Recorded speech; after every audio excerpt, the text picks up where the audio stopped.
Hi, my name is Adya, and today I'm going to be in conversation with Dr. Manpreet Sethi. She's a distinguished fellow at the Center for Aerospace Power and Strategic Studies and is one of our most foremost thinkers on nuclear issues. And yeah, I'm going to be in conversation with her today. We're at the sideline of Takshashila's Network for Advanced Studies conference.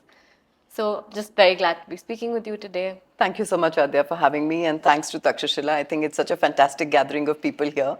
So. I think we've also got the opportunity to have this conversation with you at a really interesting juncture in history. I'm so glad to be able to sit down with you today. I mean, 85 seconds from midnight with a complete collapse of New Start. What do you see happening now? Do you think we're hurtling towards some sort of complete chaos and like multipolar situation, or do you think there's likely to be any new age nuclear arms control in the foreseeable future? So I'm glad you started with this idea of our being at 85 seconds to midnight, which is a graphic representation of the kinds of nuclear risks and dangers that we are living with. All of these are existential, but at the same time, they are man-made. So we have the ability to pull back on that time. And arms control, which is one of the fields which has crumbled for now, I wouldn't say that we are hurtling into the end of the global order. The order is made up of many things, but one of those things is arms control. And the New START treaty that you mentioned was essentially a bilateral treaty between the US and Russia. So the bilateral arms control amongst the major powers seems to have come to an end. They will have to think about what they want to do in the future, and neither side has indicated any desire to get into fresh kinds of arms control for the time being. But we are living in a multipolar nuclear world. So while these two major powers are major because of the kind of arsenal that they're holding on to, the other seven also have not inconsequential nuclear arsenals. But what we are seeing right now is that none of them is willing to have a strategic stability dialogue with the other. In fact, the adversarial nuclear relationships have only become more entrenched over a period of time, not willing to engage with each other. And what we have instead are capabilities talking to each other. So each side is seeing something being built on the other. And because there are no dialogue mechanisms, you are just assuming the worst of what he's doing, and that capability has an intent which is malified towards you. So you are then responding to it by building your own capability, leading to what is known as security-insecurity paradoxes of every kind. So that's the situation we are in. Going into the future, I don't see arms control of the past being what we will get into, because all of these countries now have very asymmetric numbers. US and Russia were able to do it because they had symmetry in their nuclear numbers. But here we are looking at disparate arsenals. So therefore, doing arms control on a numbers-based system, which was what was the trend in the past, seems to be difficult in today's time. I think what we can expect is more behavioral arms control, where you're trying to constrain behaviors. For instance, countries arriving at an agreement to say we will not attack each other's nuclear command and control systems through cyber measures, something like that. Lots of challenges in trying to get to that situation, but more of the behavioral constraints, I think, will likely come into the picture than actually doing any kind of number-based arms control. Okay. When you said, arms control of the past will not work for today's context, I couldn't help think of China, which has become such an elephant in the room when we're talking about nuclear arms control. I think they put out an arms control paper for the first time in 15 years. And if I remember correctly, that paper said something about how, there's this other country, alluding to the US, who, if they don't constrain their own capabilities, why should we? Yeah. I mean, do you think any trilateral arms control will be possible, or do you think, rightly so from China's perspective, it just doesn't make sense for them to constrain their abilities? Well, constraining your capabilities in the nuclear domain essentially comes with the idea that bringing predictability is good for you as well. So you're not doing a favor to the other by constraining your capabilities. You are actually bringing in that predictability because the risks are going to harm both of you in equal measure. Trilateral arms control, so the US has been asking for that. In fact, President Trump said if he wanted to get out of the New START because he said that's an old instrument and the new one has to bring in China. But unfortunately, China has no desire to get into any such trilateral arms control. I think a lot of the buildup that we are seeing in China is largely towards increasing those numbers, perhaps to an extent where they believe that they are confident to do an arms control. So right now, this space seems to be in a bit of a flux. Given the geopolitical contestation that's going on, Yeah. the lack of trust among nations completely fallen to such a low at this moment, getting to those kinds of trilateral arms control looks difficult. And China will always say, my concern is not just the US, but also downstream India. While they don't recognize you as a nuclear armed state, Yeah. they are certainly bothered by what's going on in the region. So that's where I Okay. find this a bit of a problem right now. Okay. I thought as much because the only person who seems to have faith right now that China is going to engage in any sort of trilateral arms control is President Trump, who's been wrong before. You know, you said a lack of trust, and this made me think of how there's been so much nuclear rhetoric from Russia's side in the Ukraine war. That do you think it affects how people perceive the value of nuclear weapons now, or how credible nuclear signaling is perceived as in today's context? Because I think nuclear signaling has become so much more frequent, especially in the last decade. That's certainly so. And this nuclear use of brinksmanship has affected the security environment and the value of the nuclear weapons. In fact, I often say the stock of nuclear weapons is at the highest at this moment because you're finding that countries that have nuclear weapons are increasing their arsenals, modernizing their capabilities, essentially to believe that they will be able to do some kind of coercive diplomacy with that nuclear weapon. And when it gets reflected on the threat perception of a non-nuclear weapon state, then we are in a situation where they believe that the only way of warding this off or avoiding the possibility of being coerced is if you had nuclear weapons yourself. And therefore, non-nuclear weapon states are beginning to rethink their own national security. Is it possible without nuclear weapons? And really, I mean, for countries, for instance, which were under the American nuclear umbrella and who felt that they would be protected by the extended deterrence commitment of the US, are facing that double whammy where you've got on the one side the threat of brinksmanship from nuclear weapon states, and on the other side, the possibility that the umbrella will not protect you.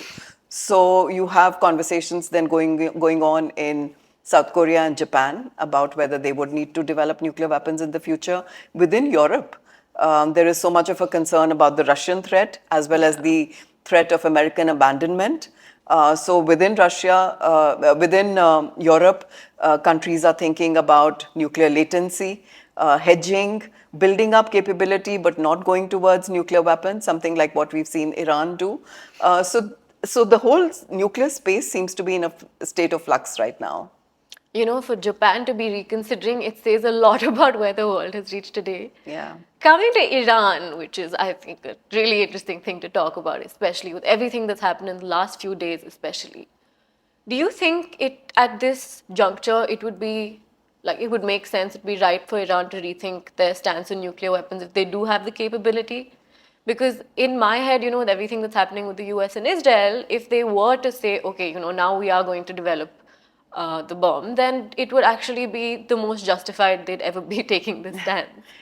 Well, yes, Iran is a very interesting case actually from the non-proliferation proliferation point of view. For the longest time, Iran has always claimed that it didn't have any interest in nuclear weapons, that there is a fatwa against nuclear weapons, that they are not building up that capability. And yet we've seen steps being taken in that direction, which haven't been explained very well by Iran as to why it's doing it. So why did it go to 60% enriched uranium? And then you had these actions on its nuclear facilities by US and Israel without a political plan in place as to what you would do thereafter. I mean, you, according to President Trump, obliterated those capabilities. But at the same time, how do you bring Iran back into the nuclear mainstream then? And arrive at a political resolution to this problem. So since we have not had any good plans coming out in that direction, I wouldn't be surprised that if Iran had the capability, they would be wanting to make a dash for the bomb right now, because you've push them into a corner, which is a difficult corner. And other countries are watching as well, that Yeah. this is how you get treated when you don't have a nuclear weapon. And then you've got North Korea, which has the nuclear weapon and no Nobody one is can touch talking it. about it. Exactly. So these are all optics of not a very good nature from the proliferation point Yeah. of view. And we have the NPT review conference coming up shortly. I think it's in April, May that we will be having the next review conference. And I do expect that a lot of these issues will get spoken about, will make it very difficult to get a review, a consensus review document out of all of this, because different countries have different priorities at this moment now. Iran is sticking out with the idea that you cannot make me go away from the capability to enrich uranium, because that's part of the mastery of the fuel cycle allowed to them through the NPT, the Yeah. Non-Proliferation Treaty. So he's sticking it out with that right to enrichment, whereas the US is saying zero enrichment. So how are these negotiations then going to pan out, and where will you settle? Because this has repercussions then for other countries as well, and everybody is watching the space. Yeah, given the huge divergence in Iran and the US's positions, I don't even know what kind of political solution would be amenable to Iran now, especially with President Trump and everything he's been doing, Yeah, it reversing rather. yeah. I don't know how things would pan out. You know, there was a point where everybody was talking about global no first use as some sort of solution to some of these problems, at least. Do you think more countries would adopt NFU in today's context? Or should, Unfortunately, if not. They should, yes. I do believe that NFU is a great policy in terms of providing that predictability to the other side while you're keeping your nuclear weapons. If you think nuclear weapons are important for your security, you have them, but you have constrained the circumstances in which the weapons will come into play. And that can then, over a period of time, if everybody was to agree to a no first use, would allow you to eliminate those weapons, because you would be reducing the value of that weapon. But we are seeing ourselves going in exactly the opposite direction right now. So I don't see more countries moving towards a no first use policy, even though that seems to be the sane thing to do. My worry at one level also is that whether India might start rethinking about it. I hope we don't go there, because NFU has a military logic. It's a good strategy to have. It reduces your arsenal requirements. It liberates you by not having to have a red line, which countries that have first use strategies must lay down as to when are you going to use your nuclear weapon. For us, the only red line is a use of a nuclear weapon. Yeah. Nuclear weapons use can never really get you to defend or secure a country. Yeah. It's actually no first use which defends you, as long as you've got the confidence in the survivability of your arsenal. And that's what India has kept its focus on. So no first use makes for a good strategy. I hope others would adopt it and understand the military logic of this as well. Do you think India is going to continue to feel like its no first use policy is credible if China expands its arsenal at the rate it has been? In terms of numbers, I don't see the credibility of India's NFU is affected, because numbers in the nuclear game can't take you Yeah. very far. You know, we always have known that one Hiroshima and Nagasaki was enough. And today we are talking about far larger in terms of the yield of the weapon as well as the numbers of the weapon, and it's always going to be a two-way exchange. So it's no longer a situation of the US being able to use it against someone and the other not being able to respond. So there's certainly, I think, in terms of China's growing numbers, NFU credibility is not affected.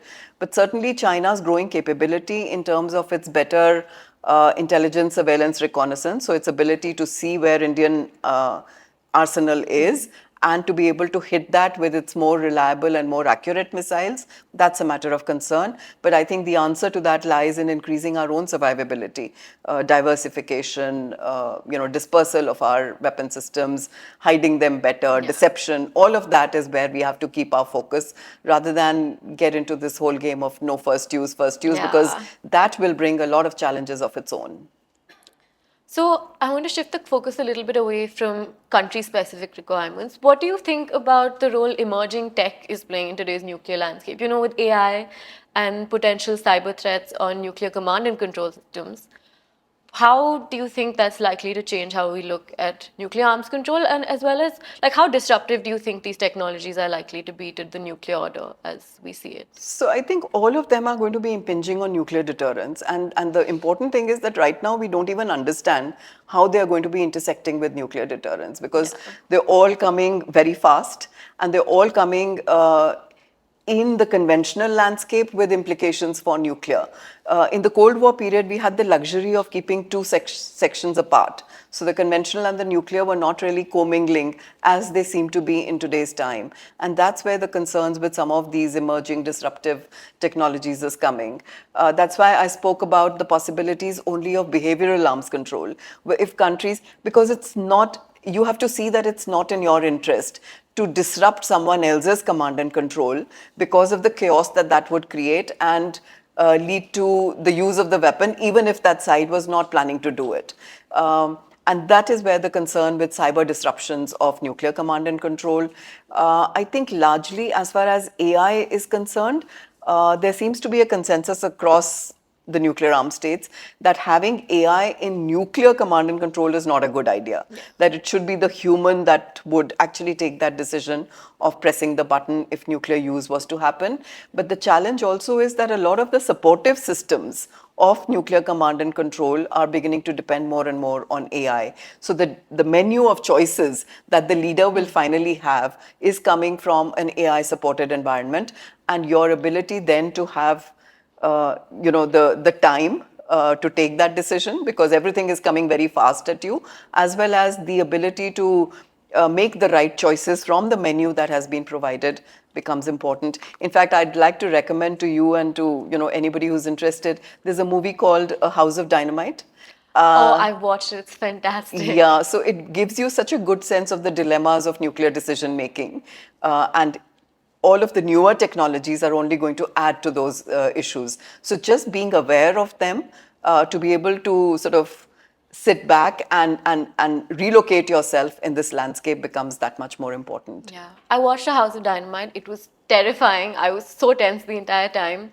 And that's actually what got me thinking about all of this. If nuclear decision making is, if it's this critical in its present form, with something Yeah. like AI where you can cede control to an algorithm, it becomes all the more complicated. That's so true. That's so true. So. Finally, I wanted to ask you if we have to course correct, if given the technologies that have permeated into this fold, given the state of the global order today, if we were to course correct, what would the critical steps look like? And I know this is a mammoth of a question because if anybody could figure it out, a lot of the world's problems would be simpler, but I'd like you to give your best shot at it. Oh, that's a tough question as to what you would do in 5 years to do a course correction. I think the most important thing we have to do is to start talking to each other. The fact that there are no strategic stability dialogues, that the adversarial relationships are just so cut off from each other. You look at the entire landscape today, US Russia, US China, China India, India Pakistan, US North Korea, Yeah. none of us is talking to each other. Yeah. And that's why I'm making those worst case assumptions that I said in the beginning.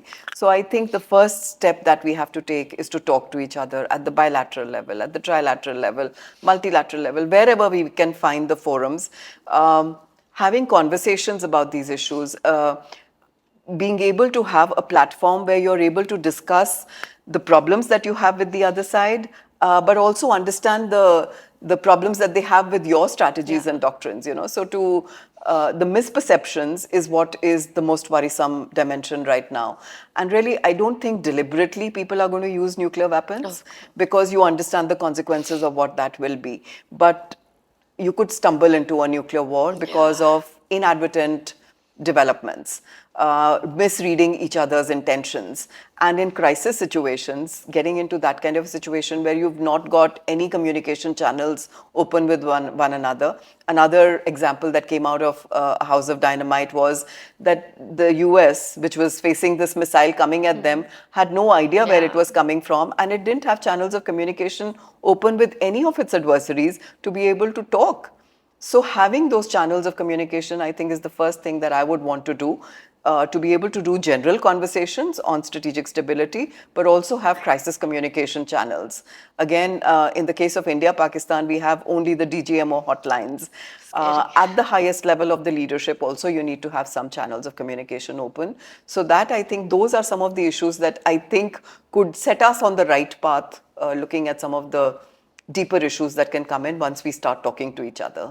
Yeah, with India and Pakistan, I think boots on the ground inspections are like a far away, No, impossible that's, reality right now. yeah, But at least having communication channels open is so important. And I yeah. think that's why some sort of successor treaty to New START would be useful, because at least if some of the greatest powers have something in place, then at least normatively other states are likely to feel compelled. Yeah, because you feel that there is an example or a model which is available. Right now, we seem to be in a nuclear free for all because there are no good examples available of anything that others can emulate. Yeah. And before those arms control could be emulated by any of the other, dyads, it's fallen apart.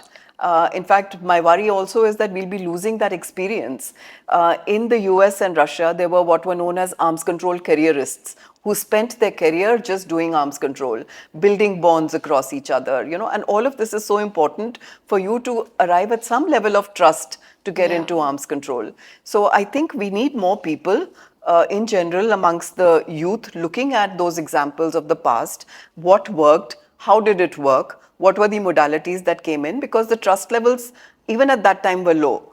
But yet we managed to get some kind Yeah. of controls, into the picture.